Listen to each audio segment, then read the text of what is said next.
ভিডিওটা দেখা হয়েছে তো সবার? হ্যাঁ স্যার, সবগুলোই দেখেছি। হ্যাঁ, ওখানে স্যার দেবগুরু। আমি দেখতে পারিনি এখনো, আমি হ্যালো। আরে প্রভু, দেখে নিন, কারণ বৃহস্পতি আপনি যদি পার্ট 1 ক্লিয়ার না হয়, বৃহস্পতির অনেক কিছু ইনফরমেশন আছে। অ্যাকচুয়ালি আমি গত 3 দিন ধরে একটু জ্বরে কি বাড়িতেই পড়ে আছি, মানে এটা হয়তো সময় হাতে আছে, হ্যাঁ করে উঠতে পারিনি। আমি দেখে নিচ্ছি স্যার আজ। হ্যাঁ, অবশ্যই দেখে নেবেন। ঠিক ঠিক স্যার। হুম। আর যারা দেখেনি তাদেরকেও বলবো দেখে নেওয়ার জন্য।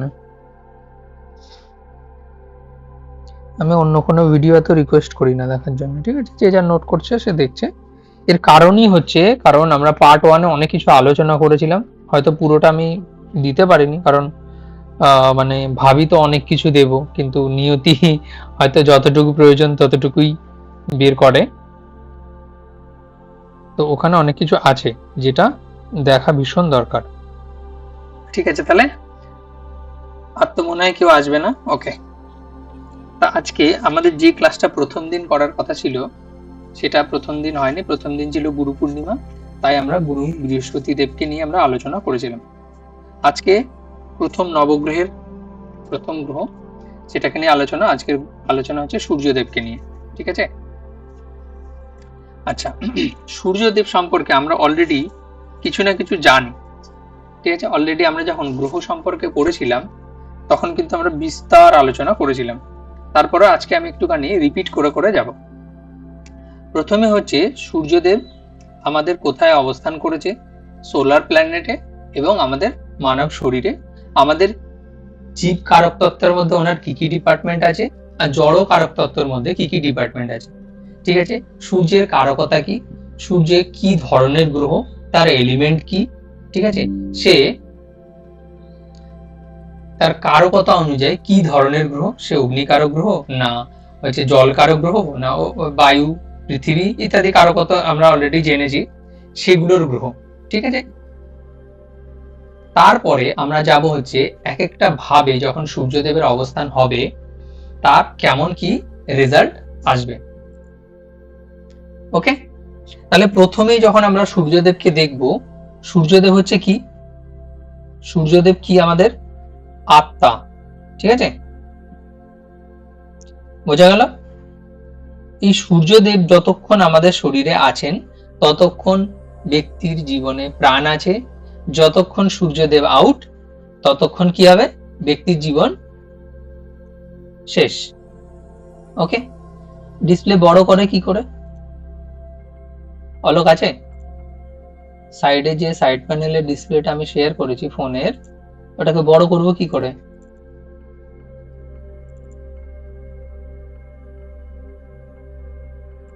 অলোক,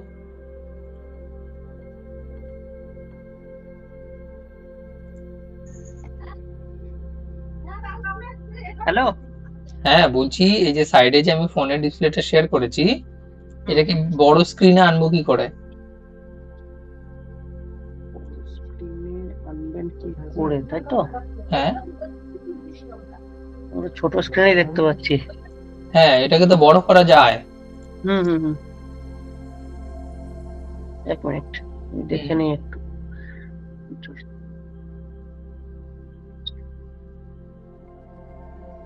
আচ্ছা আপনি ইয়ে করেন, আমি বলে দিচ্ছি দেখে। ওকে, তো সূর্য তাহলে কি আমাদের শরীরে আত্মার কারক, আত্মার কারক। ঠিক তেমনি সোলার সিস্টেমে অর্থাৎ সৌর পরিবারে সূর্যই হচ্ছে সবকিছু। সূর্য ছাড়া কিচ্ছু নেই। সূর্য ছাড়া মানে সৌরজগতের কল্পনাই নেই, সূর্য ছাড়া গ্রহদের ব্যালেন্স নেই, সূর্য ছাড়া পৃথিবীতে প্রাণের অস্তিত্ব নেই, সূর্য ছাড়া আমাদের পৃথিবীতে কোনো জীবের সম্ভাবনাই নেই। বোঝা গেল? সূর্য হচ্ছে কি আমাদের শরীরে শক্তির কারক। আমরা যাই কিছু করি না কেন সবই হচ্ছে সূর্যের এনার্জি, সবকিছুতেই সূর্যের এনার্জি। সূর্য হচ্ছে কি বিশুদ্ধ ঊর্জা, ঠিক আছে? আমাদের হচ্ছে পরমাত্মার শক্তি। পৃথিবীতে যাই কিছু আছে, ঠিক আছে, পৃথিবীতে যাই কিছু আছে, যার জীবন আছে, সেই সূর্যদেবের কৃপায় বেঁচে আছে। ঠিক আছে? সূর্যদেবের কৃপা এত অসীম যে উনি মানে কখনো কারোর সঙ্গে ভেদাভেদ করে আলো ডিস্ট্রিবিউশন করে না। ঠিক আছে? ওনার শত্রুও নেই, মিত্রও নেই, মানে ডিস্ট্রিবিউশনের ক্ষেত্রে আর কি। উনি অসুরদেরকেও যেমন সমানভাবে আলো প্রদান করে, ঠিক তেমনি দেবতাদেরকেও সমানভাবে আলো প্রদান করে। এর জন্য সূর্যদেবকে এই নবগ্রহের মধ্যে সব থেকে বড় দাতার উপাধি দেওয়া হয়েছে। সব থেকে বড় দান মানে দান করেন যিনি, সেই দাতার উপাধি দেওয়া হয়েছে। আচ্ছা, এই সূর্যদেবের একজন পুত্র আছে না খুব বিখ্যাত, সূর্যদেবের একজন সন্তান আছে যিনি বিখ্যাত, কেউ বলতে পারবে তার নাম? চন্দ্র। সূর্যদেবের পুত্র চন্দ্র? শনিদেব। ও না। সরি, শনিদেব। না যম। না, অবশ্যই যম, কিন্তু সব থেকে বিখ্যাত। তো অশ্বিনী স্যার, কুমার কুবের রায় দেব। আছে। স্যার, কুবের না, দেব। এখানে দান করার জন্য পৃথিবীতে সব থেকে বিখ্যাত হচ্ছেন দানবীর কর্ণ, তাই তো? উনি সূর্যদেবেরই তো সন্তান। কর্ণের কথা মনে আছে আমাদের মহাভারতে?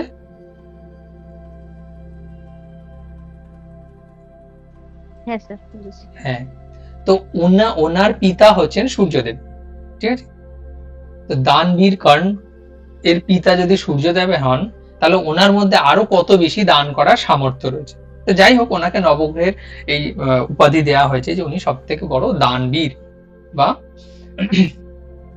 আচ্ছা, সূর্যদেব ছাড়া পৃথিবীতে আমরা কি কি মানে চিন্তাও করতে পারি না। প্রথমে হচ্ছে জীবন যেমন আমরা চিন্তা করতে পারি না, ঠিক তেমনি মৃত্যুও চিন্তা করতে পারি না, কারণ সূর্যই হচ্ছে সেই মাপকাঠি যেটা দিয়ে আমরা সময় নিরূপণ করি। সে ছোট থেকে একদম মাইক্রো সেকেন্ড থেকে শুরু করে আলোক বর্ষ পর্যন্ত সবকিছু কিসের উপরে ডিপেন্ড করে? সূর্যদেবের উপরেই ডিপেন্ড করে। ঠিক আছে? এই পৃথিবীতে সবকিছু নষ্ট হয়ে যেতে পারে, কিন্তু সূর্যদেব কোনোদিন নষ্ট হয় না। ঠিক আছে? সূর্যকে কোনোদিন কোনোভাবে ধ্বংস করা যায় না। অন্য গ্রহ অস্ত হয়, অন্য গ্রহ অস্ত হয়, কিন্তু সূর্যদেব কোনোদিন অস্ত হয় না। ঠিক আছে? আমরা যখন গ্রহ পড়েছি জেনেছি তো যে অন্যান্য গ্রহ সূর্যদেবের সংস্পর্শে যখন অবস্থান করে তখন অন্য গ্রহগুলো তাদের ক্ষমতা হ্রাস পায়, কারণ সূর্যদেব হচ্ছে অত্যন্ত উজ্জ্বল একটি নক্ষত্র, কিন্তু সূর্যদেব কোনোদিন নিজে অস্ত হন না। সূর্যদেব হচ্ছে আমাদের শরীরে আত্মার কারক, এই আত্মার কোনোদিন ধ্বংস হয় না। আত্মা যখন পৃথিবী মানে শরীরের ভেতরে আছে ততক্ষণ ব্যক্তির মধ্যে জীবন আছে, আত্মা আউট মানে সূর্যদেব আউট, আমাদের জীবন লীলাও শেষ। এরপরে দেখবো যে আমাদের শরীরে সূর্যের অবস্থান, আমি প্রথম দিন যখন আমরা সোলার প্ল্যানেট পড়েছিলাম তখন মনে আছে কারো সূর্যদেব আমাদের শরীরে কোথায় অবস্থিত এবং আমাদের শরীরের কোন কোন পার্টস কে উনি ইন্ডিকেট করছে? কারো মনে আছে?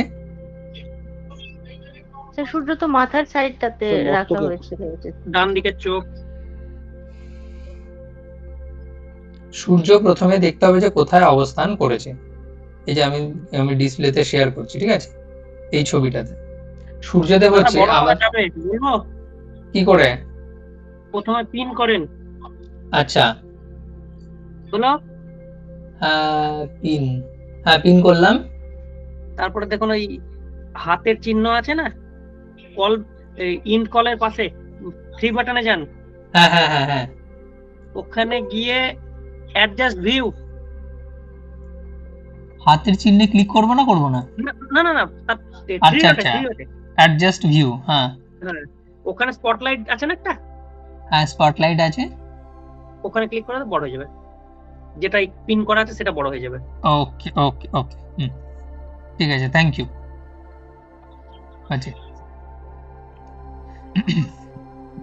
ওকে, তো তাহলে সূর্যদেবের অবস্থান কোথায়? আমাদের মস্তকে, মাথায়। এই সূর্যদেব মাথা থেকেই আমাদের সম্পূর্ণ শরীরকে এনার্জি প্রদান করছে। সূর্যের কোনো মৃত্যু হয় না, তাই সূর্যের আমাদের শরীরে হৃৎপিণ্ডের কারকতা হচ্ছে সূর্যদেব। হৃৎপিণ্ড এমন একটা পার্টস যার কারো হেল্প লাগে না, ও নিজে নিজেই ঘুমের মধ্যেও চলতে থাকে, মানে চেতন অবস্থাতেও চলতে থাকে। হৃৎপিণ্ড কোনোদিন স্টপ হয় না। যেদিন স্টপ হয়ে যাবে অর্থাৎ সূর্যদেব সেদিন স্টপ। সূর্যদেব মানে হচ্ছে আত্মা, আত্মা স্টপ, আত্মা মানে বেরিয়ে গেল, সঙ্গে সঙ্গে সেই শরীরের কার্যক্ষমতা শেষ হয়ে গেল। ঠিক আছে? সূর্যদেব আর কিসের কিসের আছে আমাদের শরীরে পার্টসে?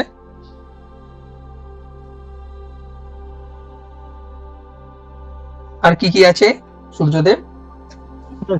চোখটা চোখ ডান চোখ। নরম হাড়। হ্যাঁ ডান চোখ বললাম তো আমি। হ্যাঁ, নরম হাড় নয়, আমাদের শরীরে হাড়েরই কারকতা সূর্যদেব। যার সূর্যদেব দুর্বল তার শরীরে হাড় দুর্বলের প্রবলেম অবশ্যই আসবে। ঠিক আছে? শনিদেবটাও তো হাড়টা আছে না? শনিদেব শনিদেব হচ্ছে জয়েন্টের ব্যথা, জয়েন্ট। ওটা জয়েন্টের। জয়েন্ট। সূর্যদেব হচ্ছে টোটাল আমাদের শরীরে হাড়ের কারকতা ওনার কাছে। আচ্ছা, সূর্যকে পরম পিতা বলা হয় কেন, বা পরমাত্মার সঙ্গে তুলনা করা হয় কেন, কেউ জানি? এই মাত্র কিন্তু আমি বলেছি, একটু দিমাগ লাগালে হয়ে যাবে।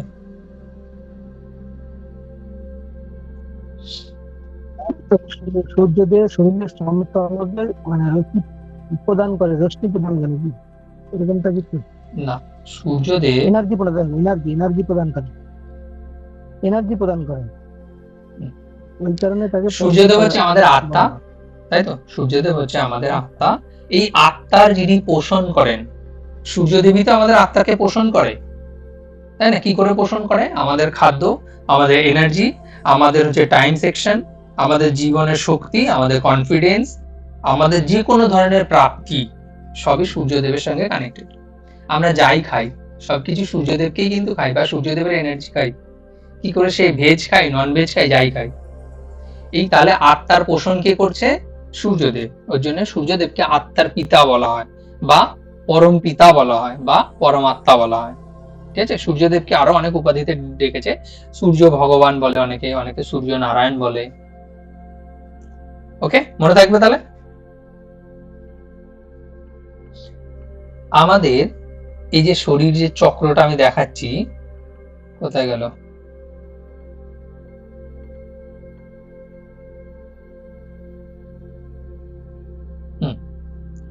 এই যে ছবিটা, এখানে আমরা দেখতে পাচ্ছি সূর্যদেব কোথায় অবস্থান করেছে? মস্তকে।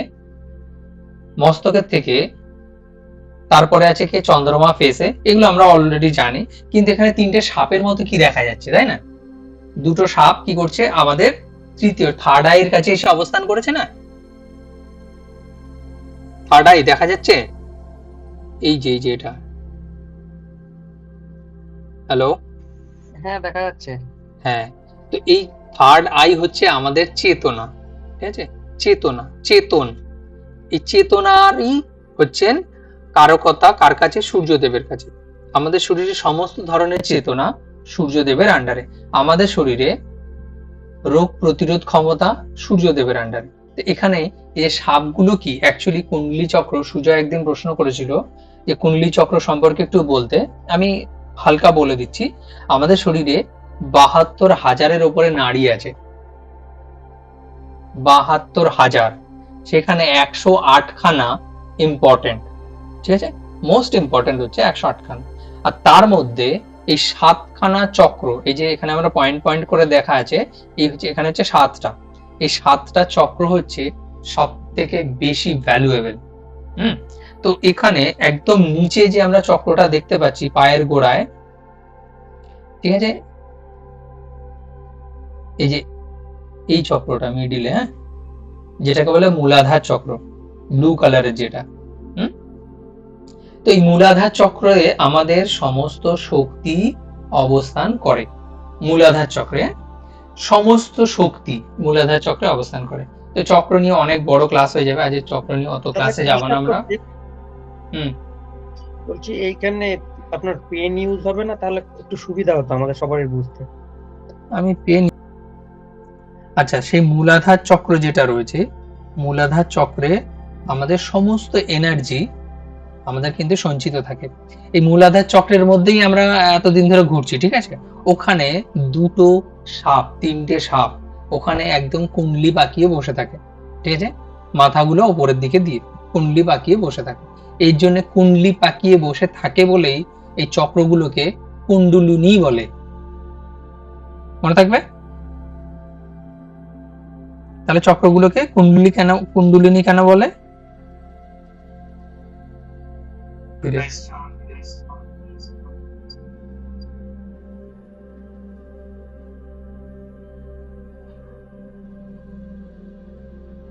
ওকে,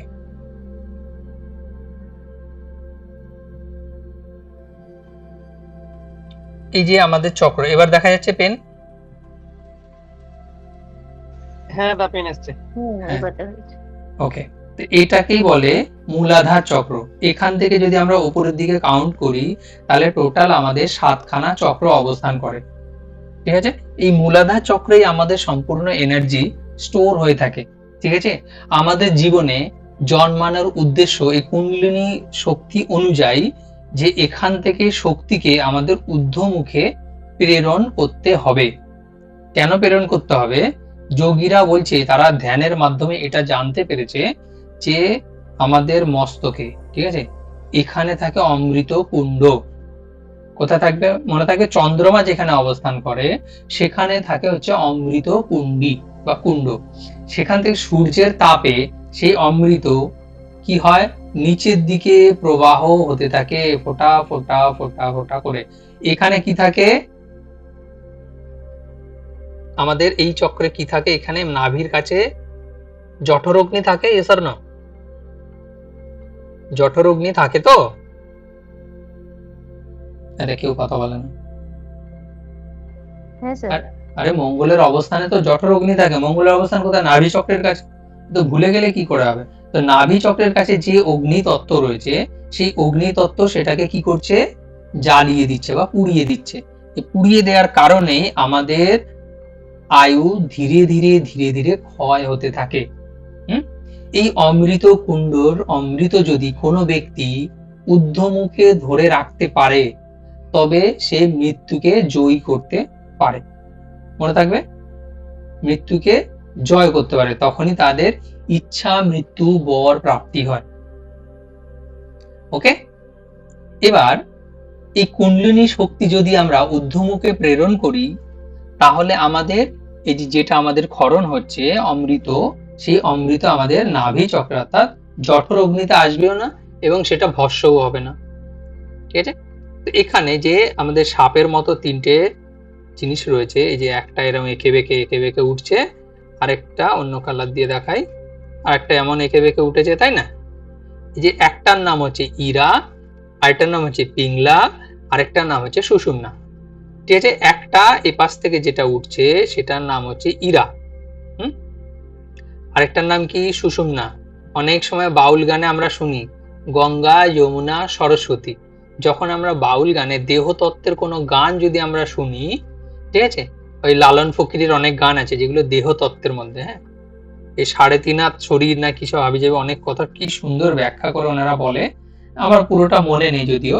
তো ওনাদের ব্যাখ্যা অনুযায়ী একটাকে গঙ্গা, আরেকটাকে যমুনা, এবং মিডিল বরাবর একটা রয়েছে সেটাকে বলে সরস্বতী।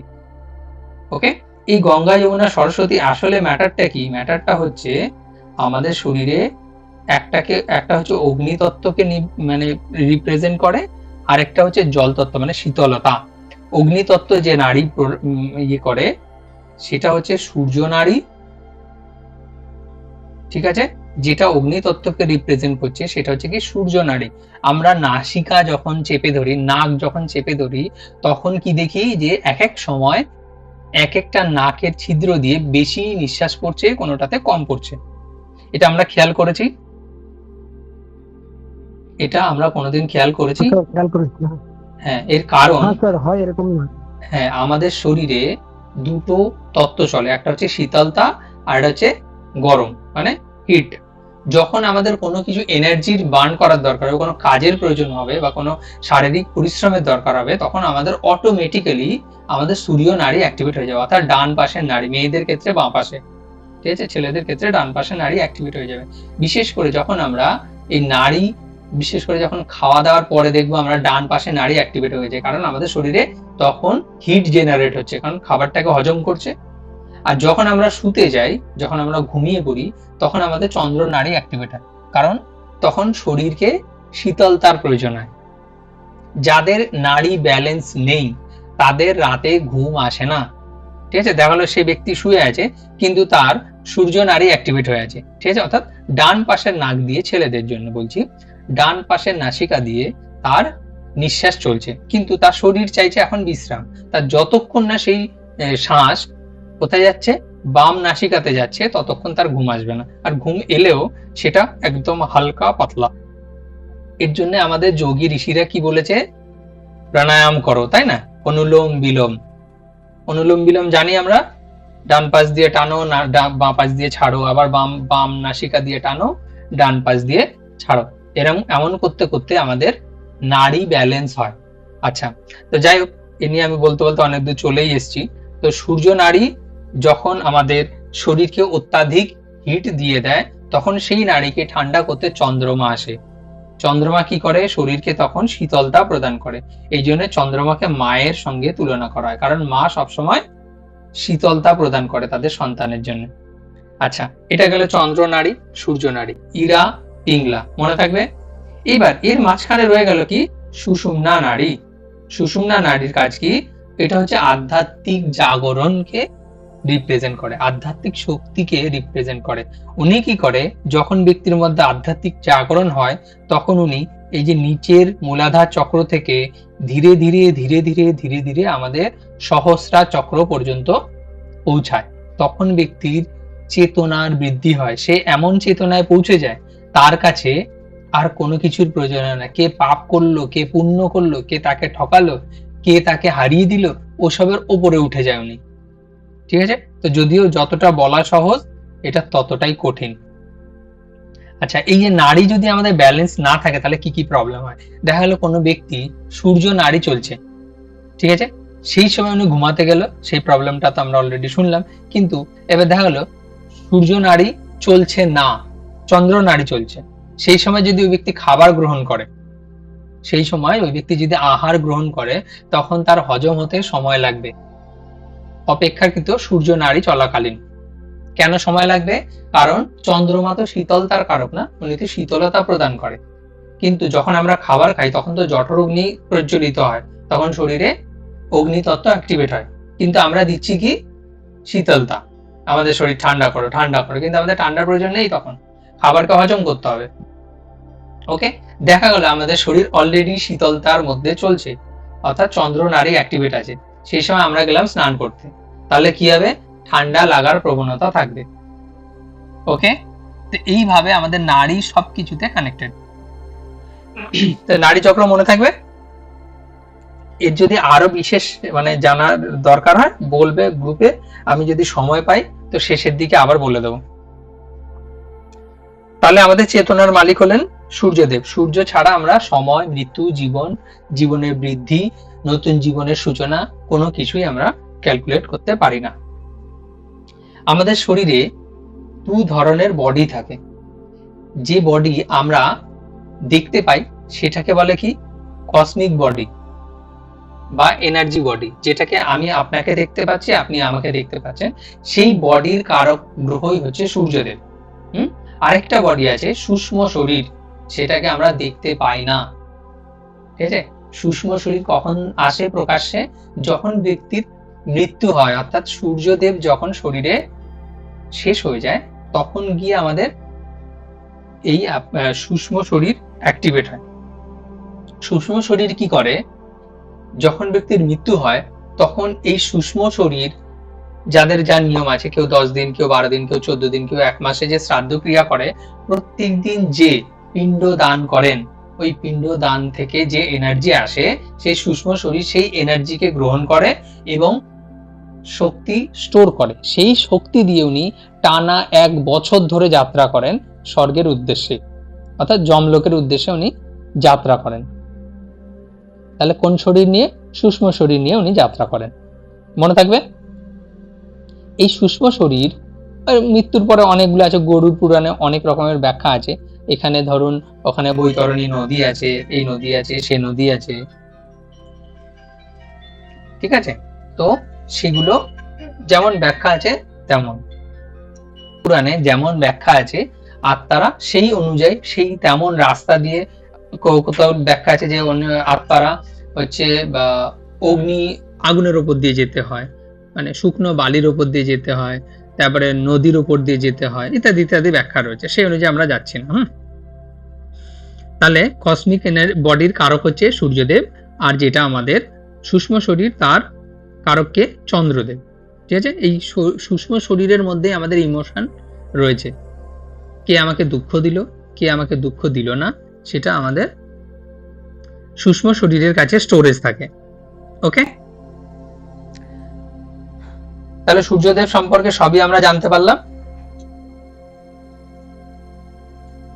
হ্যালো, সূর্যদেব সম্পর্কে মোটামুটি আমরা সিলেবাসের বাইরে মোটামুটি অনেক কিছু জানতে পেরেছি আজকে। হ্যাঁ স্যার, অনেক কিছু।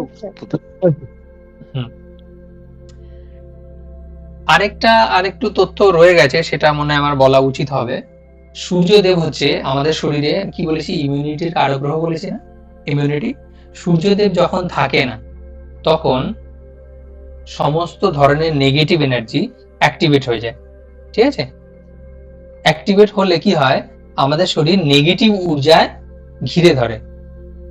যেমন আমাদের শাস্ত্রে অনেক সময় ব্যাখ্যায় দেখতে পাই আমরা যে আমাদের বলেছে সূর্যাস্তের পরে কোন রকম ভোজন নিষিদ্ধ, কারণ তখন সূর্যদেব অনুপস্থিত, আর সূর্যদেব অনুপস্থিত মানে হচ্ছে নেগেটিভ ঊর্জা। নেগেটিভ ঊর্জাকে এখনকার মডার্ন সায়েন্সে কি বলে, জীবাণু, ব্যাকটেরিয়া ইত্যাদি ইত্যাদি, তখন তারা অ্যাক্টিভেট হয়ে যায়। এর জন্য আমাদের শাস্ত্রে যখন সূর্যগ্রহণ হয় তখন কিচ্ছু মানে এমনকি জলও খেতে বারণ করে, মানা আছে না শাস্ত্রে। তো সূর্যদেব হচ্ছে তাহলে ইমিউনিটির কারক। যার শরীরে ইমিউনিটি উইক তার শরীরে সূর্যদেব উইক, একদম সরাসরি। কারো শরীর যদি বারবার রোগগ্রস্ত হয়, বারবার ঠান্ডা মানে আক্রান্ত হয়, বারবার টনসিলের প্রবলেম হয়, তো ধরে নিতে হবে কি 100% তার শরীরে সূর্যদেব উইক। আরেকটা হচ্ছে কারো শরীরে যদি ভিটামিন ডি এর ঘাটতি হয়, ভিটামিন ডি বারবার ভিটামিন ডি এর ঘাটতি হচ্ছে, তো তখন 100% বুঝে নিতে হবে যে তার শরীরে সূর্যদেব উইক আছে। যার ইমোশন কন্ট্রোলে নেই, ঠিক আছে, সূর্যদেব উইক। যার কথা মানুষ কোনোভাবে দাম দেয় না, ঠিক আছে, তার কথার কোনো ভ্যালু মানুষ দিচ্ছে না, তখন তার সূর্যদেব উইক আছে, এটা মেনে নিতে হবে। ঠিক আছে, কারো যদি হাড়ের প্রবলেম থাকে সূর্যদেব উইক, কারো যদি হৃৎপিণ্ডের প্রবলেম আসে সূর্যদেব উইক। সমাজে যার কোনো মানে সম্মান নেই, তার কথার কোনো ভ্যালু নেই, তাহলে সূর্যদেব উইক। তার কোনো কাজের কোনো রেজাল্ট পাচ্ছে না উনি, উনি পরিশ্রম করছে প্রচুর কিন্তু রেজাল্ট আসছে না, তাহলে তখন সূর্যদেব উইক। আচ্ছা, এই গেল তাহলে সূর্যদেব সম্পর্কে। এবার আমরা জানবো যে সূর্যদেব হচ্ছে সোলার প্ল্যানেটে, কোথায় গেল সোলার প্ল্যানেট, এক সেকেন্ড। সূর্যদেব সোলার প্ল্যানেটে বিশাল একটা আয়তন জুড়ে গ্রহ আছে। তারপরে রয়েছে কি বুধ, আমি এটাকে কাট করে নিয়ে দেখি হয় কি।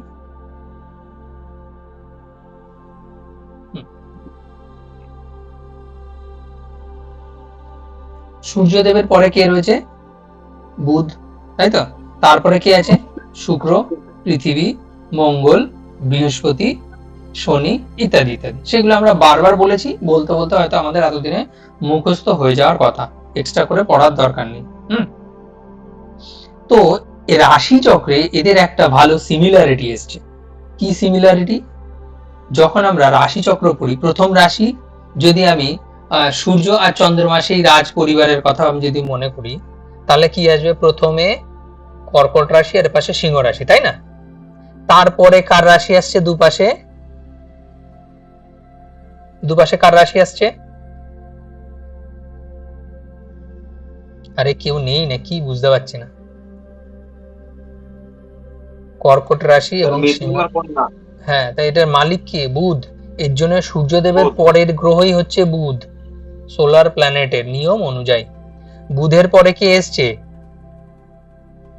তুলা রাশি এবং বৃষ রাশি, বৃষে হ্যাঁ, অর্থাৎ শুক্র। শুক্রদেব হলো তো। এই সোলার প্ল্যানেটে প্রথমে বুধ, তারপরে শুক্র। পৃথিবীতে তো আমরা অলরেডি আছি, পৃথিবী বাদ। তারপরে কি আছে? মঙ্গল। মঙ্গলে মেষ রাশি পেলাম, এদিকে বৃশ্চিক রাশি পেলাম, বোঝা গেল? তারপরে আমরা কাকে পেয়েছি? বৃহস্পতিকে। সোলার প্ল্যানেটে বৃহস্পতি আছে তো তারপরে। ঠিক তেমনি এক পাশে আমরা পেলাম মীন রাশি, আরেক পাশে আমরা কি পেলাম? ধনু। ধনু রাশি পেলাম। ঠিক, একদম ঠিক, ধনু রাশি। তারপরে কে কোন গ্রহ এসছে? শনিদেব। তাহলে শনির দুটো রাশি পেলাম তো। হ্যাঁ, এখানে মকর কুম্ভ। হ্যাঁ, শাস্ত্র অনুযায়ী শনিদেবের এই যে মানে এই যে আমাদের চক্রটা রয়েছে শনিদেবের, এই শনিদেবের চক্রকে আমরা বাউন্ডারি হিসেবে মানি। শনিদেবের বাউন্ডারি। বাউন্ডারি শব্দের অর্থ কি, বা প্রান্ত শব্দের অর্থ কি? যেখানে সূর্যের আলো এরপরে আর যেতে পারে না, সেটাই হচ্ছে তার সীমারেখা। বৃহস্পতির পরে আর সূর্যের আলো পৌঁছাতে পারে না।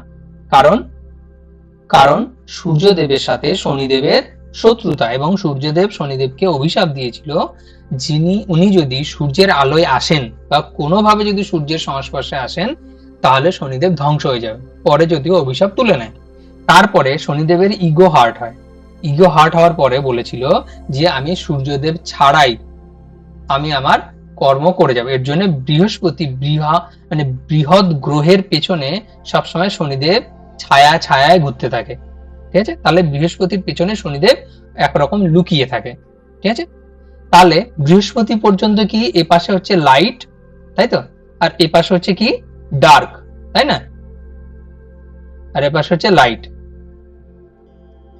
এবার লাইট সাইডে আমরা যে গ্রহগুলো দেখলাম সেগুলো ঠিক আছে, আর ডার্ক সাইডে যে গ্রহগুলো আমরা দেখছি তার মধ্যে শনিদেব হচ্ছে এই ডার্ক সাইডের দেবতা। ঠিক আছে? অর্থাৎ অন্ধকারের দেবতা হচ্ছেন শনিদেব, আলোর দেবতা হচ্ছে সূর্যদেব। মনে থাকবে? মনে থাকবে টপিক? আচ্ছা, তো এই শনিদেব কি করেন? আমাদের যত তন্ত্র শনিদেবের আন্ডারেই আছে, কর্মফল শনিদেবের আন্ডারে। ঠিক আছে? কাউকে শায়েস্তা করতে হবে শনিদেবের আন্ডারে। ঠিক আছে? আচ্ছা, এর মধ্যে আরেকটা কথা আমি বলে দিই এক্ষুনি। সূর্যদেব হচ্ছে রাজা, উনি কাউকে তোয়াক্কা করে না। ঠিক আছে? এখানে যে সমস্ত গ্রহরা রয়েছে উনি কাউকে তোয়াক্কা করে না, শুধুমাত্র একজনকে ছাড়া। একজনকে, এই গ্রহগুলোর মধ্যে একজনের কথা সূর্যদেব, বৃহস্পতি। হ্যাঁ, কারণ আরো স্যার গুরু তো ওই জন্য। হ্যাঁ, অর্থাৎ গুরুকে রাজাও সম্মান করে। ঠিক আছে? আগের দিন আমি একটা কথা বলেছিলাম, যখন আমরা গুরুর ক্লাস করেছিলাম তখন বলেছিলাম যে গুরু ছাড়া কিছুই সম্ভব নয়। গুরু ছাড়া আমরা যে সাধন ভজন করি সেটারও কোনো রেজাল্ট নেই। এর কারণ আমি বলছি, লজিক বলছি। সূর্যদেবকে আমরা একটু আগে কি বলেছিলাম? পরমাত্মা, পরমপিতা, সূর্য নারায়ণ এবং সূর্য ভগবান বলেছি না? তাই তো? তো সূর্যদেব তো কারো কথা শোনে না, একমাত্র কার কথা শোনে? গুরুর কথা। তো আমি যদি গুরুকে আমার কোনো ইচ্ছা প্রকাশ করি বা আমার কোনো সাধনার কথা বলি, গুরুদেব তাহলে কাকে বলবে? সূর্যদেবকে বলবে, অর্থাৎ ভগবানের কাছে শর্টকাটে পৌঁছে দেবে, এবং সেই কথা বা সেই ইচ্ছা তাড়াতাড়ি প্রকাশ পাবে। মনে থাকবে? এটা একটা লজিক্যাল দৃষ্টিভঙ্গি আর কি, এর কোনো শাস্ত্রসম্মত ব্যাখ্যা নেই। আমরা যখন জ্যোতিষ নিয়ে আরো রিসার্চ করবো তখন এরকম পাগলামি অনেক কিছু আসবে মনের মধ্যে।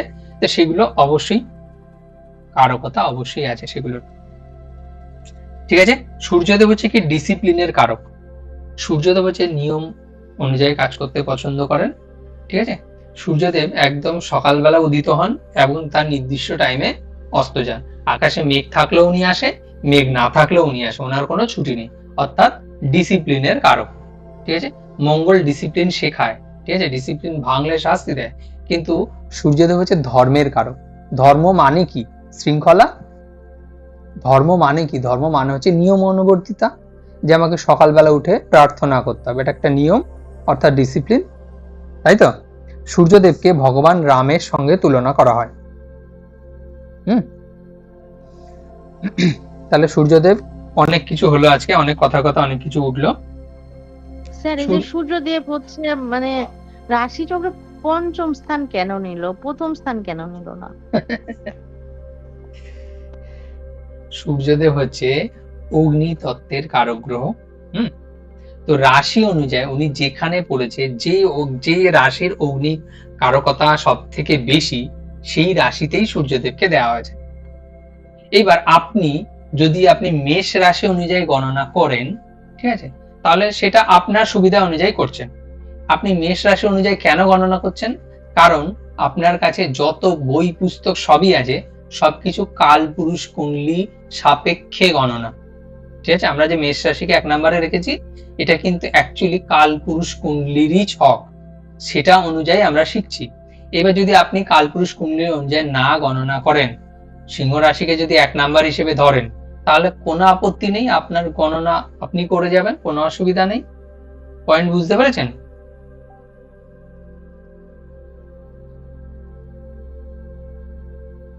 হ্যালো স্যার এরকম কি কোনো কুণ্ডলিনী আছে? যেমন চন্দ্রর ক্ষেত্রে তো তাও হচ্ছে চন্দ্র কি বলে ওটাকে, চন্দ্র রাশি নাকি যেন একটা বলে, একটা লগ্ন চার্ট আছে না চন্দ্রের, কিন্তু সূর্যের কি ওরকম কিছু আছে? সূর্য রাশি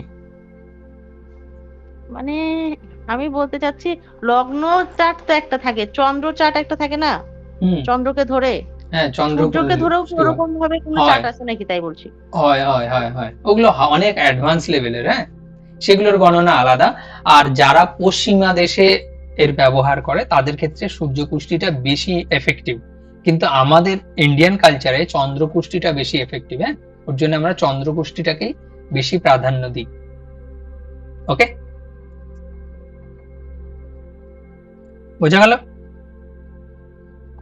হ্যাঁ, তার মানে সূর্য কুষ্টিও আছে, সেটা আমার আছে জানা আছে ছিল না। আচ্ছা, আছে, অবশ্যই আছে। আচ্ছা, ধীরে এবার সূর্যদেবের অবস্থান অনুযায়ী আমাদের রাশি চক্রের গণনা করব।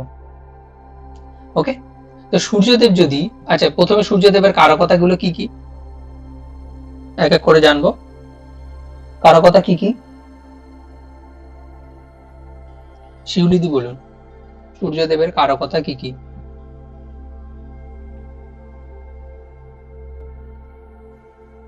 সূর্যদেব বাবা, সূর্যদেব ইগো হ্যাঁ স্যার আমাকে বললেন। হ্যাঁ, কারণ আপনি একমাত্র নোট করেন। সূর্যদেব এটা হচ্ছে কারকতার মধ্যে পিতা, সরকারি কর্মচারী লোক, সরকারি ঊর্ধ্বতন কর্তৃপক্ষ, মস্তিষ্ক, হার্ট, সম্মান, মানে ইগো বলা যেতে পারে, এই ধরনের বিষয়গুলো। আচ্ছা, আর কেউ এক্সট্রা কিছু এর মধ্যে জুড়তে চাইবে? তেজস্বী, আত্মবিশ্বাসী, কৃতিত্বপরায়ণ, প্রভাবশালী। ওকে, আর কেউ অ্যাড করতে চাইবে? অগ্নিতত্ত্বের কারক, পূর্ব দিকের অধিপতি, আর আপনার হচ্ছে নেতৃত্ব দেওয়ার ভাব, লিডারশিপ, সরকারি অ্যাডমিনিস্ট্রেশন, টোটালটা হচ্ছে সূর্যদেবের আন্ডারে। ওকে, তো সূর্যদেবের কারকতা আমরা বুঝে গেছি। এবার আমরা লগ্নে অবস্থান করাই সূর্যদেবকে। সূর্যদেবকে লগ্নে অবস্থান করাই, তাহলে কি কি হতে পারে? এটা পজিটিভ দেখবো আবার নেগেটিভ দেখবো। হ্যাঁ, আমরা এতদিন যেভাবে পড়ে এসেছি এটাকে সেভাবেই পড়বো, তাহলে মনে রাখতে সুবিধা হয়, তাই না? এবার সূর্যদেব কারো লগ্নে অবস্থান করলো, রেজাল্ট কি হতে পারে ব্যক্তির মধ্যে? ঝুম্পাদি? স্যার যেহেতু সূর্যকে রাজা বলে ধরা হয়, তো ব্যক্তির মধ্যে একটা রাজা সুলভ আচরণ লক্ষ্য করা যাবে এবং নেতৃত্ব দানের প্রচন্ড একটা ক্ষমতা থাকবে তার মধ্যে। বাহ, আর কেউ অ্যাড করতে চাইবে?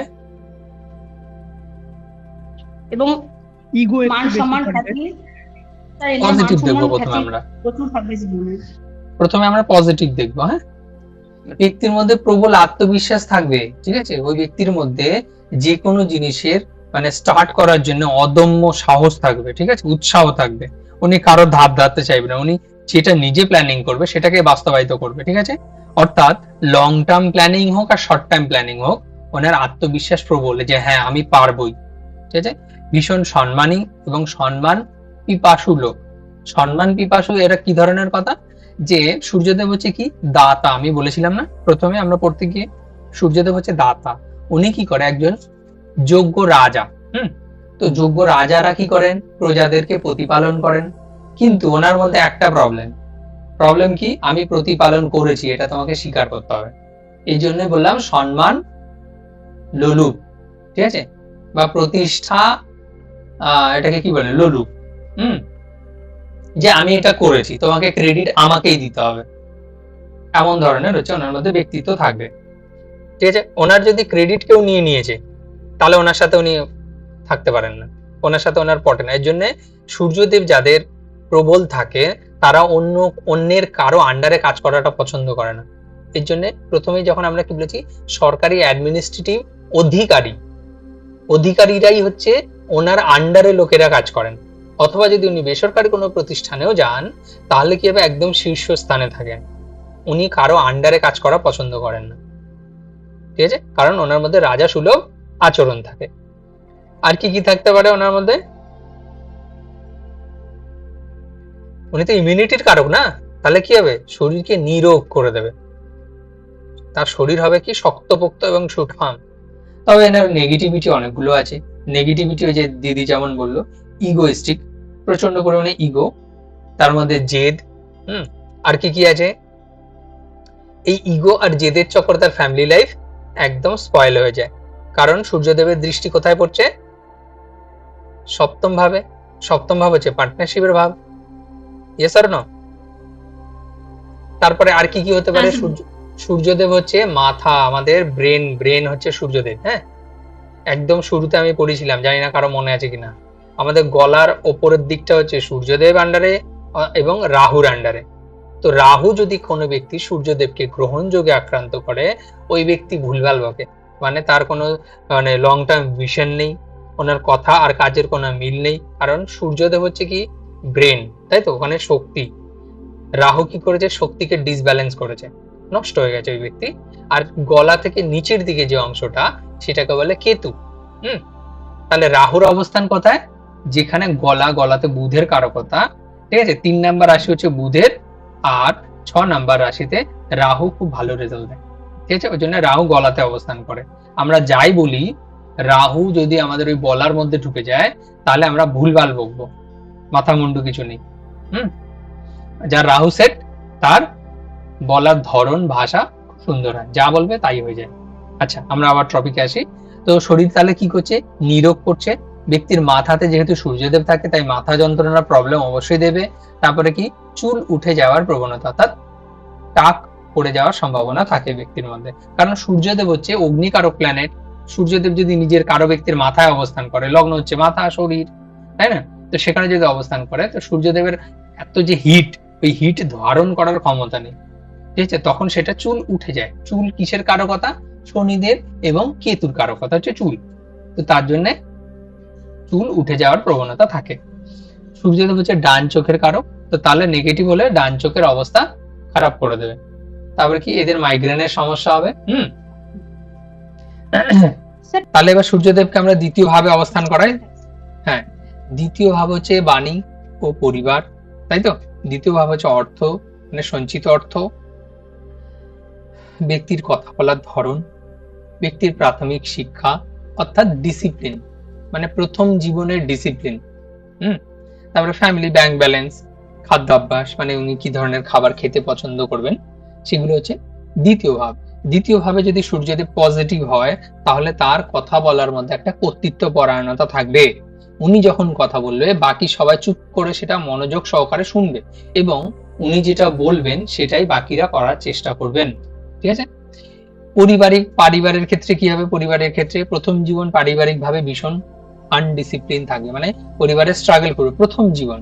কারণ সূর্যদেবের একটা কি হয়, উনি যে ভাবে অবস্থান করে, সেই ভাবে কি করে, সূর্যদেবের হিউজ তাপমাত্রার কারণে সেই ভাব জ্বলে যায়। তো প্রথম জীবন তাকে ভীষণ স্ট্রাগল করতে হয়। প্রথম জীবন বলতে অল্প বয়স থেকে স্ট্রাগলিংটা ফেস চালু করতে হয়। তো পরিবার পরিচালনার ক্ষেত্রে ওনার প্রবলেম আসে। ঠিক আছে, ওনার সম্পত্তি হানির একটা সম্ভাবনা থাকে, ধন সম্পদ লাভে একটু দেরি হয়ে যায়। ঠিক আছে, তবে এই ধরনের ব্যক্তিদের সরকারি চাকরি বা সরকারি সুযোগ সুবিধার ক্ষেত্রে খুব পজিটিভ। এনাদের প্রথম জীবনে ব্যাংক ব্যালেন্সের অবস্থা ভালো থাকে না, তারপরে ধীরে ধীরে ঠিক হয়। যদি নেগেটিভ হয়ে যায় তাহলে কি হবে, ব্যক্তির মধ্যে কঠোর বাক্য বলার একটা প্রবণতা থাকবে, ঠিক আছে, কথার মধ্যে রুক্ষতা থাকবে। তারপরে অনেক সময় কি হবে, মানে অতিরিক্ত স্পষ্টবাদিতা, মানে অতিরিক্ত মানে বলার কারণে সামনে যে ব্যক্তি থাকে ওনারা এনাকে অহংকারে ফিল করতে পারে, ঠিক আছে, এবং শুধু বেশি বেশি বড় বড় ছাড়েল, বড় বড় মানে ফেলে ইত্যাদি বলে না, যে লম্বা লম্বা ছাড়ছে, তেমন ধরনের এনাকে ভাবতে পারে। পারিবারিক মতবিরোধ হতে পারে, ঠিক আছে, নিজের দায়িত্ব অন্যের উপরে জোর করে চাপিয়ে দেয়া। সে হয়তো বয়সে ছোট হতে পারে, কিন্তু সে চেষ্টা করবে বাড়ির প্রধান হওয়ার, কারণ তার মধ্যে সূর্যদেব আছে, তার মধ্যে ইগো প্রচুর, তার মধ্যে কনফিডেন্স রয়েছে। অর্থ সঞ্চয়ের ক্ষেত্রে বাধা আসতে পারে। তার গলা, এটাও তো হয় যে তার- দ্বিতীয়ভাবে সূর্য থাকলে তাই খাবারটা মানে গরম খাবার পছন্দ করবে, ঠান্ডা খাবার ইগনোর করবে। যদি বলছি সূর্য বলছি একটা বলছি। হতে পারে। বলছি এক এক করে। তা তার স্বাস্থ্যের ক্ষেত্রে কি হবে, গলা শুকিয়ে যাওয়ার একটা প্রবণতা থাকবে, কারণ দ্বিতীয় ভাব হচ্ছে আমাদের গলা। তো সেখান থেকে সূর্যদেব হিট, তার বারবার একটু পরপরই জল তেষ্টা পেতে পারে, ঠিক আছে, জল পিপাসা লাগতে পারে। আচ্ছা, এইবার আসি আমরা খাদ্য অভ্যাসের উপরে। সূর্যদেব হচ্ছে মানে উনি হচ্ছে একটু মানে ঝাল টাইপের খাবার, ঠিক আছে, গরম গরম খাবার, একটু স্পাইসি ফুড, ঠিক আছে, প্লাস হচ্ছে একটু মশলাদার খাবার ওনার খেতে পছন্দ, ঠিক আছে, কারণ এই গ্রহ হচ্ছে মানে আরে রাজাকে কি বলে, সত্য, রজ আর তম, তাই তো, এটা হচ্ছে রজগুণ, রজগুণ সমৃদ্ধ গ্রহ। তার জন্য এনার মধ্যে রাজসিক খাবার থাকবে, রাজসিক খাবারের মধ্যে মশলাপাতি থাকবে, ঠিক আছে, এই ধরনের খাবার উনি পছন্দ করবেন, ঠিক আছে। বাসি খাবার এনার চলবে না, যেটা এখন বললো। বাসি খাবারের জন্য রাহু আর শনিদেব। ওকে, এবার আমরা যদি তৃতীয় ভাবে চলে যাই, তৃতীয় ভাব হচ্ছে পরাক্রম, সাহস এবং ভাই বোনের ভাব, তাই তো। তো পরাক্রম ভাবে সূর্য তো ওয়ান টাইপ অফ পরাক্রম না, সাহসের গ্রহ তো, রাজা। তো ওখানে যদি সূর্যদেবের অবস্থান হয়, তো সেক্ষেত্রে কি হবে, এটা ওয়ান টাইপ অফ পজিটিভ হিসেবে ধরা হবে। এটা একটা মানে খুব ভালো অবস্থান ধরা যেতে পারে। আবার এই যে কোন গ্রহ কোথায় পজিটিভ কোথায় নেগেটিভ, এগুলো দেখতে গেলে আবার রাশির কারকতাও দেখতে হবে কিন্তু, যেটা অগ্নিতত্ত্বের রাশি না বায়ু না পৃথিবী না জল, ঠিক আছে, তো সেগুলো খেয়াল করতে হবে।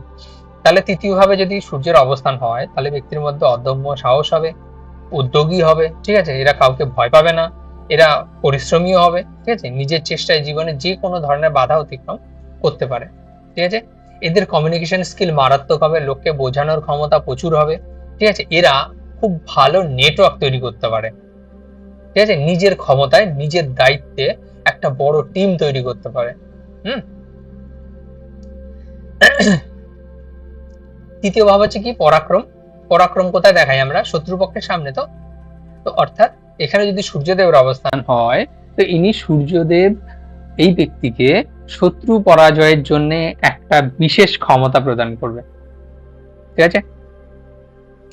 তাহলে এবার তৃতীয় ভাব হচ্ছে কি, ভাই বোন প্রতিবেশী, তাই তো। এদের সঙ্গে যদি রেজাল্ট খারাপ হয়, মানে খারাপ সূর্যদেব হয়, তাহলে মতবিরোধ, ঠিক আছে, ওদের সাথে মানে একটু মানে উত্তপ্ততা লেগেই থাকবে, প্রতিবেশীর সঙ্গে ঝামেলা, ভাই বোনেদের সঙ্গে ইগোর লড়াই, এগুলো চলবে, ঠিক আছে। চতুর্থ ভাবে যদি সূর্যদেব আসে, সূর্যদেব এখানে কিন্তু ভালো রেজাল্ট দিতে পারে না। কেন দিতে পারে না? চতুর্থ ভাব কার ভাব? চতুর্থ ভাব হচ্ছে সুখ, চতুর্থ ভাব হচ্ছে গৃহ, চতুর্থ ভাব হচ্ছে মাতা মা, ঠিক আছে, চতুর্থ ভাব হচ্ছে শান্তির ভাব। সেখানে যদি কোনো অগ্নিকারক প্ল্যানেট এসে যায়, তাহলে কি আমাদের এগুলো সুখ শান্তি রাখবে? মায়ের মধ্যে চলে এলো বাবা সুলভ আচরণ, তাহলে কি সেটা ঠিক হলো? সূর্যদেব তো পিতার কারক না, মায়ের মধ্যে পিতা চলে এলো। আমরা নর্মালি ফ্যামিলিতে দেখি বাবা মানে খুব একজন মানে ভয়ানক কিছু, অনেকের ক্ষেত্রে নাও হতে পারে, সেটা রাশি ছকই বলবে তার। তো সেখানে যদি বাবা চলে আসে মায়ের জায়গায়, তাহলে তার প্রবলেম হবে, গৃহসুখে অশান্তি, ঠিক আছে। তারপর হচ্ছে পারিবারিক ইগো, দ্বন্দ্ব, ঝামেলা ইত্যাদি চলতে থাকবে। এর আরেকটা কারণ হচ্ছে, কালপুরুষ কুণ্ডলী অনুযায়ী বলি, চতুর্থ ভাব হচ্ছে, চতুর্থ রাশি হচ্ছে কর্কট রাশি। কর্কট রাশি কিসের রাশি? জল তত্ত্বের রাশি না? এই জন্য আমি বারবার বলছি যে প্রত্যেকটা গ্রহ যখন আমরা ভাবে বসাবো, সেই ভাবের একটা রাশি হয়, লগ্ন সাপেক্ষে যার যার রাশি পাল্টে যেতে পারে। তো সেই মানে রাশির আবার কারকতা দেখতে হবে। যেমন এখানে আমরা পেলাম কি, চতুর্থ ভাব হচ্ছে কর্কট রাশির মধ্যেই পড়ে কালপুরুষ কুণ্ডলী অনুযায়ী। তো সেখানে হচ্ছে জল তত্ত্বের রাশি, সূর্যদেব হচ্ছে অগ্নি মানে আগুন। আগুন যদি জলের মধ্যে চলে আসে তাহলে কি হয়? সেই হয় জল বাষ্পীভূত হয়ে যাবে, আর নয়তো সূর্যদেবের তেজ হারিয়ে ফেলবে, অর্থাৎ দু ধরনের হানি। এই জন্য সূর্যদেব এখানে অতটা বলশালী নয়, তবে তুলা রাশির মতো এতটাও নীচ নয়। ঠিক আছে? স্যার রেকর্ড হচ্ছে তো? হ্যাঁ, হচ্ছে। তো তাহলে যদি চতুর্থ ভাবে সূর্যদেবের অবস্থান হয়, তাও যদি পজিটিভ হয়, দেখা গেল চতুর্থ ভাবের রাশি অন্য, ঠিক আছে, কর্কট রাশি নয়, এবং সেক্ষেত্রে তাহলে সূর্যদেব পজিটিভ আছে, গুরু রাশিতে আছে বা নিজের রাশিতে বা মিত্র রাশিতে, মেষ রাশিতে আছে বা বৃশ্চিক রাশিতে আছে, তো সেক্ষেত্রে পজিটিভ। তো সেখানে কি হবে? ব্যক্তির স্থাবর সম্পত্তি লাভ, চতুর্থ ভাব যেহেতু, তাই তো, জমি জায়গা ইত্যাদি ইত্যাদি বৃদ্ধি, সরকারি সাহায্য প্রাপ্তি, পৈতৃক সম্পত্তি লাভ। চতুর্থ ভাব হচ্ছে কি, এটা হচ্ছে সমাজে না জনসাধারণের সাথে কানেক্টিভিটি। রাজনীতিতে চতুর্থ ভাবের একটা বিশেষ ভূমিকা রয়েছে।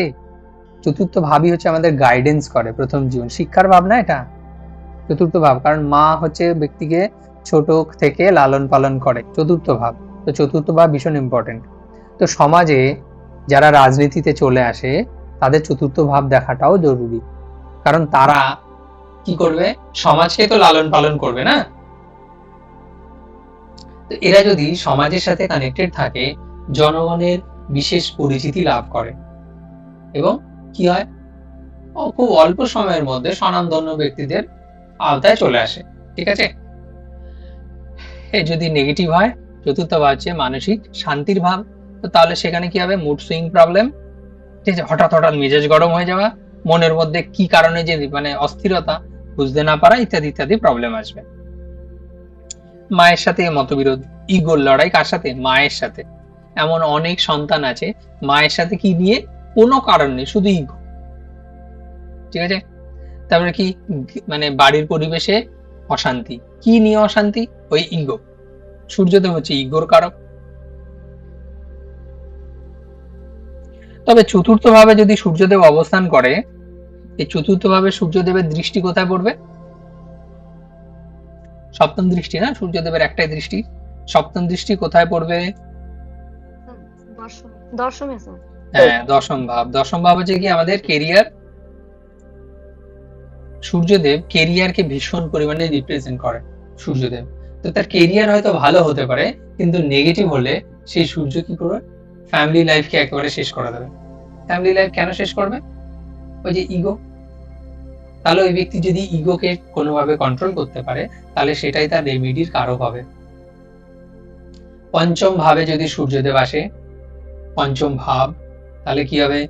পঞ্চম ভাবের কারকতা কি? বিদ্যা, বুদ্ধি, সন্তান, তারপরে হচ্ছে মানে বিদ্যা থেকে এটা বুদ্ধির বেশি স্থান, সন্তান, তারপরে হচ্ছে রোম্যান্স, তারপরে হচ্ছে পূর্ব পুণ্য, তাই তো, তারপরে ক্রিয়েটিভিটি, তারপরে স্কিল, এন্টারটেনমেন্ট, এগুলোর মধ্যে সূর্যদেব এসছে। সূর্যদেব কি হতে পারে? আবার কালপুরুষ কুণ্ডলী অনুযায়ী পঞ্চম ভাব কি? পঞ্চম ভাবের রাশি কি হয় কালপুরুষ কুণ্ডলী অনুযায়ী? সিংহ রাশি। হ্যাঁ, তো সূর্যদেব এখানে খুব ভালো পজিটিভ রেজাল্ট দেয়। ঠিক আছে? তো কারো যদি এমন থাকে, কোনো ছাত্র যদি থাকে, তাদের কিন্তু ভীষণ পরিমাণে পড়াশোনা ভীষণ ভালো হয়, মানে ক্লাসের ফার্স্ট বয়, ঠিক আছে, বা মানে খুব ভালো অবস্থায় অবস্থান করে। এদের মেধা খুব ভালো হয়, এদের দূরদৃষ্টি ভালো, এদের বুদ্ধিমত্তা ভীষণ ভালো, এরা সমাজের জন্য অসাধারণ কাজ করতে পছন্দ করে, কারণ এটা ক্রিয়েটিভিটির ভাব। ঠিক আছে? এখান থেকে শিক্ষা দানের ভাব। পঞ্চম ভাবে কারো যদি সূর্যদেব অবস্থান করে, সে যদি মেডিকেল ফিল্ডে যায়, খুব ভালো রেজাল্ট দেয়। ঠিক আছে? সূর্যদেব হচ্ছে ইমিউনিটির কারক না, ইমিউনিটি। পঞ্চম ভাব হচ্ছে কি? অ্যাডভাইজের ভাব। মনে থাকবে এগুলো, এইভাবে আমরা কিন্তু গণনা করব। ব্যক্তির মধ্যে আধ্যাত্মিকতার বৃদ্ধি হবে, কারণ সূর্যদেব হচ্ছে কি ভগবান রামের সঙ্গে তুলনা করা হয়েছে, পুরুষোত্তম রাম, ওনাকে ধর্মের স্তম্ভ হিসেবে দেখা হয়েছে। তো ব্যক্তির মধ্যে আধ্যাত্মিক সাধনার উন্নতি হবে। আর তারপরে এটা হচ্ছে পূর্ব পুণ্য ভাব, অর্থাৎ পিতৃদের তো ভীষণ আশীর্বাদ থাকবে। যদি অশুভ হয় তাহলে কি হবে? শুভ যদি হয় তাহলে তো সন্তান নিশ্চয়ই ভালো হবে। তবে পঞ্চম ভাবে সূর্যদেব কিন্তু সন্তানের সংখ্যা কমিয়ে দেয়, এবং সন্তান যখন আসে অবশ্যই সে প্রবলেম ক্রিয়েট নিয়েই আসে। হতে পারে মায়ের স্বাস্থ্যহানি করে দিতে পারে, ঠিক আছে, অথবা যখন সন্তান প্রসব হন তখন কোনো না কোনো অসুবিধা হবেই হবে মায়েদের। আচ্ছা, তো এটা যদি অশুভ হন তাহলে কি হবে? সে সন্তান সংক্রান্ত বিষয় নিয়ে ওনাকে চিন্তায় থাকতে হবে। হয় সন্তান ক্রূর প্রকৃতির হবেন, অথবা সন্তানের স্বাস্থ্য নিয়ে চিন্তা থাকতে হবে, অথবা সন্তান আসতে দেরি হতে পারে। তবে সূর্যদেব সন্তান দান করেন। কেতু যেমন সন্তানকে আসতেই দেয় না, মঙ্গল সন্তানকে হত্যা করে, এগুলো মাথায় থাকে জানে। মঙ্গল হচ্ছে অ্যাক্সিডেন্টের কারক, রক্তের কারক, বা রক্ত প্রবাহের কারকই হচ্ছে মঙ্গল। ওই জন্য সন্তান ভাবে যদি মঙ্গলে অবস্থান থাকে, সঙ্গে সঙ্গে আমরা এটা বলে দিতে পারি যে হয় সিজারিয়ান বেবি হবে, নয়তো বেবি আসার সময় ওই ব্যক্তির অবস্থা খারাপ করে দেয়, ঠিক আছে, অথবা প্রথম বেবি মিসক্যারেজ হওয়ার সম্ভাবনা থাকে। ওকে, তারপরে কি, এটা হচ্ছে যেহেতু রোমান্সের ভাব, সূর্যদেব রোমান্সের একদম উল্টো দিকে করে, ঠিক আছে। সূর্যদেবের মধ্যে তো রোমান্স নেই, উনি হচ্ছে ইগোর কারক। ভালোবাসার থেকে ইগোর মধ্যে ইগো বেশি হয়ে যায় ওদের মধ্যে। আচ্ছা, সূর্যদেব হচ্ছে পঞ্চম ভাব আমাদের শরীরের কোন অঙ্গকে রিপ্রেজেন্ট করে? আমাদের পেট, তাই না? পঞ্চম ভাব, তো পেটের প্রবলেম থাকবে, ঠিক আছে, পাকস্থলীর প্রবলেম আসতে পারে, অ্যাসিডিটি হতে পারে, ঠিক আছে, গ্যাস্ট্রিক হতে পারে, হজমে লেট হতে পারে, ঠিক আছে। তো এই সমস্ত ক্ষেত্রে ব্যক্তিকে জল পান করতে হবে যদি তার নেগেটিভ সূর্য থাকে, কারণ সূর্য হচ্ছে অগ্নি, তাকে ঠান্ডা করবে জল, চন্দ্রমা। আচ্ছা, তাহলে ষষ্ঠ ভাবটা আমরা পরের দিন করবো। হ্যাঁ, আজকে আর গলা দিচ্ছে না, একটু বেশি হয়ে গেছে মনে হয় চেঁচামেচিটা। ওকে, তাহলে পঞ্চম ভাব পর্যন্ত থাকলো, পরের দিন আমরা ষষ্ঠ ভাব থেকে করব। কারো যদি ছোট ছোট কিছু প্রশ্ন থাকে বলতে পারে এই সূর্যদেবকে নিয়ে। দাদা হুম, একটু বাইরের প্রশ্ন করছে। ওকে, বলছি দাদা, অনেক বেবি হয় না অপুষ্ট, তারপরে একটু কি বলবো ওটাকে, একটু ওই মেন্টালি যাদের ডিস্টার্ব, সেইগুলো কোন গ্রহ বা কোন ভাবের জন্য আসে মেনলি? সবকিছু আমরা যদি বাবা মায়ের জন্মছক দেখি তাহলে পঞ্চম ভাব দেখব। যদি বাবা মায়ের জন্মছক দেখি তাহলে পঞ্চম ভাবের অধিপতি কোন নক্ষত্রে বসে আছে, সেই নক্ষত্রপতির অবস্থান কোন রাশিতে, এবং তার উপরে কার দৃষ্টি পড়েছে, এই এতগুলো জিনিস দেখতে হবে। তবে সবকিছু কিন্তু পঞ্চম ভাবকে রিলেটেড নিয়েই। যখন আমরা কেপি অ্যাস্ট্রোলজি শিখবো, সেখানে আমরা দেখব পঞ্চম ভাব এর অধিপতি কোন কোন ভাবকে রিপ্রেজেন্ট করছে, ঠিক আছে, পঞ্চম ভাবে কোন কোন গ্রহ ইম্প্যাক্ট ফেলছে। কেপি অ্যাস্ট্রোলজিতে এর উত্তর খুব সহজ, বৈদিকে একটু টাফ, বৈদিকে অনেকগুলো দিক বিচার করতে হয়।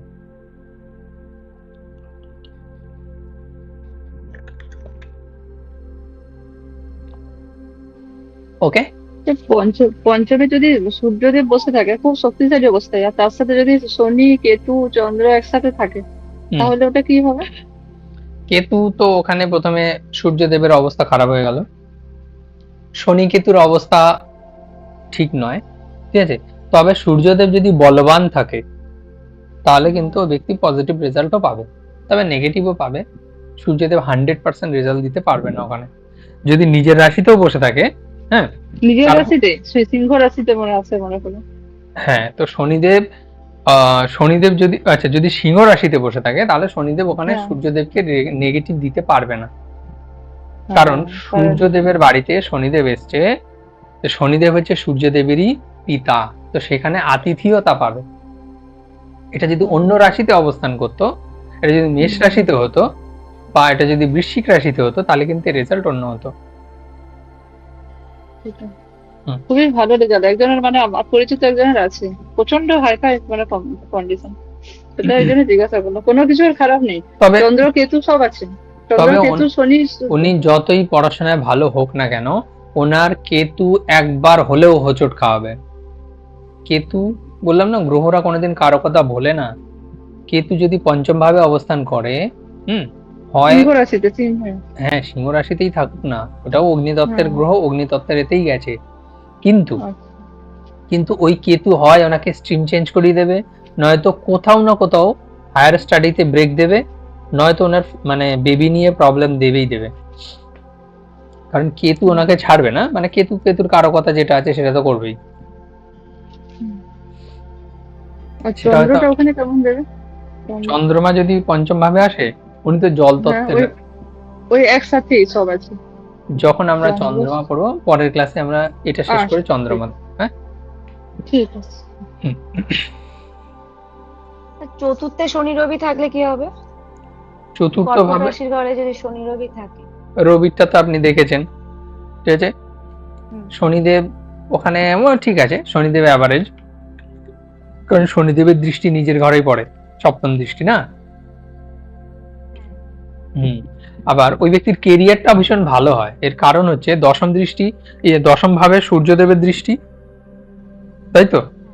মানে কর্কট রাশিতে, শনি রবি মকর রাশিতে শনির দৃষ্টি, প্লাস হচ্ছে মকর রাশিতে সূর্যদেবের দৃষ্টি, আর ওটা হচ্ছে ওনার জন্মছক সাপেক্ষে দশম ভাব না। হ্যাঁ হ্যাঁ, তো দশম ভাব যখন হয় তাহলে তার কেরিয়ারে গ্রোথ ভালো দেয়। এছাড়া কি কি সমস্যা হতে পারে রোগের ক্ষেত্রে?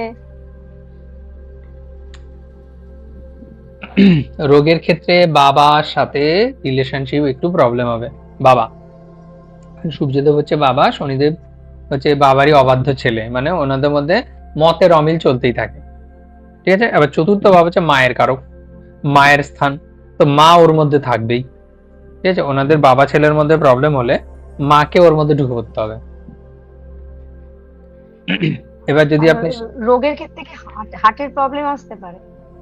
হ্যাঁ, শনিদেব যেহেতু রয়েছে না, হ্যাঁ সূর্যদেব হচ্ছে হার্টের প্রবলেম, আর শনিদেব হচ্ছে ব্লকেজের কারক, মানে ডিলে। তারপরে আবার 6 হাউসে কি আছে সেটাও একটু দেখতে হবে। বলুন। বলছি, আপনি এক্ষুনি বলছিলেন যে চতুর্থে শনি রবি থাকলে কেরিয়ারে প্রচন্ড গ্রোথ হবে, কিন্তু যদি চতুর্থে সূর্য নিচস্থ হয়ে যায় তাহলেও কি কেরিয়ারে গ্রোথটা হবে? অপেক্ষাকৃত কম, দৃষ্টি কিন্তু কেরিয়ারে দেবে। যদি এটা তুলা রাশিতে কিন্তু হয়, যদি তুলা হ্যাঁ, রাশিতে শনি আর রবি থাকে। বলছি সূর্যদেব, আমি আপনাকে একটুখানি সুন্দর করে বুঝিয়ে বলছি। সূর্যদেব আসলে কি, আপনার যে সুনাম, সমৃদ্ধি, খ্যাতি, এগুলোকে সূর্যদেব নিজে হয়ে আছে নিজ, কিন্তু দৃষ্টি দিয়েছে কেরিয়ারে। তার কেরিয়ারে গ্রোথ তো করবে, কিন্তু ক্রেডিট পাবে না, বুঝতে পেরেছেন? হ্যাঁ স্যার। দাদা, শনি আর চন্দ্র যদি এক ঘরে থাকে সেক্ষেত্রে কি ফল দেবে? সেটা এক্ষেত্রে এটাকে বলে বিষ যোগ। ব্যক্তির ঠান্ডা লাগার প্রবলেম থাকবে, মুড সুইং প্রবলেম থাকবে, মনের মধ্যে হীনমন্যতা থাকবে, নেগেটিভ চিন্তা করবে। ব্যক্তির মধ্যে ঠান্ডা লাগার প্রবলেমটা বেশি হবে। হ্যাঁ, কথায় কথায় ঠান্ডা লেগে যাবে, আর মুড সুইং প্রবলেম মারাত্মক হবে। কেতুর সঙ্গে যদি চন্দ্রমা থাকে তা আরো বেশি হবে। বৃহস্পতির দৃষ্টি নেই তো, বৃহস্পতি সূর্য দেব তৃতীয় মেষ রাশিতে, যার দৃষ্টি আছে কিনা একবার দেখে নেবেন, যদি দৃষ্টি থাকে তো ঠিক আছে। শনি চন্দ্র এক্ষেত্রে বৃশ্চিক রাশিতে, লগ্ন ভাব থেকে দশম, বৃশ্চিকে শনি চন্দ্র, আর লগ্ন ভাব থেকে দশমে, মানে কর্মক্ষেত্রে। ঠিক আছে, বুঝতে পারছি। বৃশ্চিক রাশিতে চন্দ্রমা উচ্চ না নিচ? বৃশ্চিক রাশিতে তো নিজ চন্দ্র। তাহলে ওই ব্যক্তির মনের মধ্যে নেগেটিভ বিচার, ঠিক আছে, আমার দ্বারা হবে না, আমি পারবো না, ইত্যাদি ইত্যাদি মনের মধ্যে চিন্তাধারা চলতে থাকবে। মানে শনিদেব কি সেই জিনিসটা বাড়িয়ে দেবে আরো? শনিদেব ওখানে, শনিদেবের কাজ করছে, চন্দ্রমা শনিদেবকে মানে ভীষণ পরিমাণে নিংড়ে নেয়, ঠিক আছে। চন্দ্রমাকে শনিদেব সুযোগ পেলে আর ছাড়েন, এমন একটা পরিস্থিতি। রাহু যেমন জন্মকুষ্ঠিতে যেখানে সূর্য আর চন্দ্রমাকে পাবে একদম খপ করে ধরবে, এই শনিদেবও আমার চন্দ্রমাকে উনি পেলে আর ছাড়ে না। ঠিক আছে, আচ্ছা আর কারো? স্যার এগুলো কি ওই যে নক্ষত্রের ক্ষেত্রে ঘটে, যেমন শনি চন্দ্রের নক্ষত্রে বসে থাকলো, চন্দ্র শনি নক্ষত্রে বসে থাকলো, এসব ক্ষেত্রেও সমস্যা পড়ে? অবশ্যই, এই নক্ষত্র পাঠ আসবো আমরা একটু পরে, ওটা নক্ষত্র পাঠটা আরেকটু এটা শেষ করে নিই, আর একটু এগুলো সম্পর্কে আরো ক্লিয়ার হয়ে নিক ব্রেন, তারপরে আমরা নক্ষত্র নিয়ে আসবো। তারপরে আমরা জানতে পারবো যে আমরা যে ভাব আর গ্রহ নিয়ে এতদিন গণনা করেছি, এর উপরে নক্ষত্র বসে আছে। ঠিক আছে, নক্ষত্র অধিপতি হচ্ছে ফাইনাল রেজাল্ট, ওনাকে ছাড়া কোনো রেজাল্ট পসিবল নয়, অন্য গ্রহরা দিতে পারে না, নক্ষত্র অধিপতির মাধ্যমে রেজাল্ট পাস আউট হয়, মানে উনি হচ্ছে ফাইনাল কনফার্মেশন। আচ্ছা স্যার, ওই যে আমি যে সবটা দিয়েছিলাম ওখানে তো দেখলেন, ওখানে হচ্ছে রবি আর বৃহস্পতি একসাথে আছে, কিন্তু প্রবলেম তো ষষ্ঠে গিয়ে বসেছে। আমি দেখেছি। এটা যে বললেন নক্ষত্রের অধিপতি, সেটা কি লগ্নের হিসাবে না রাশির হিসাবে? কোন রাশির, মানে রাশি যে নক্ষত্রে আছে সেই তার অধিপতি এক হতে পারে, আবার লগ্ন যে রাশিতে আছে সেই নক্ষত্র মানে সেই রাশির নক্ষত্রের অধিপতি অন্য হতে পারে। তো সেই ক্ষেত্রে কোনটা দিয়ে বিচার করবো, রাশি থেকে না লগ্ন থেকে? এটা আপনার কাছ থেকে আশা করিনি দিদি। না এটা আরেকবার একটু বলুন, এটা একটুখানি গন্ডগোল করে ফেলছি। মানে যদি ব্যক্তি হিসেবে দেখি তাহলে তো রাশি থেকে দেখবো, আর ভাব বিচার করতে হলে তো সেটা লগ্ন থেকে বিচার করবো, কিন্তু কোন নক্ষত্রটা বেশি এফেক্ট হবে সেইটাই জানতে চাই। কথা হয়েছে যে কোনো গ্রহ কোনো না কোনো নক্ষত্রে অবস্থান করে, আমি এবিসিডি র্যান্ডম যে কোনো একটা গ্রহ তুলে নিন, ঠিক আছে, সেই গ্রহ কোনো না কোনো নক্ষত্রে তো বসে থাকবে। ঠিক আছে, সেই নক্ষত্রের একজন অধিপতি হবে। মনে হয় যে আপনি যখন নক্ষত্র পড়েছিলেন, সেই অধিপতি কোথায় বসে আছে? ঠিক আছে, ধরুন সূর্যদেব বৃহস্পতির নক্ষত্রে বসে আছে। ঠিক আছে, এবার সূর্যদেব কোনো রেজাল্ট নিয়ে বৃহস্পতির কাছে ছুটবে, ঠিক আছে, যে আমাকে ওটা দিতে হবে। ঠিক আছে, এই এনার সময় এসছে, বৃহস্পতি বলবে যে না এখন সময় আসেনি, এখন আমার মুড নেই, ঠিক আছে, এখন রেজাল্ট দেওয়া যাবে না। অর্থাৎ ফাইনাল কনফার্মেশন বৃহস্পতি দেবে, কারণ সূর্যদেব বৃহস্পতির নক্ষত্রে বসে আছে, অর্থাৎ বৃহস্পতির বাড়িতে সূর্যদেব ভাড়াটিয়া এসেছে। ঠিক আছে, বাড়িতে যাই কিছু করতে হবে মালিকের পারমিশন চাই।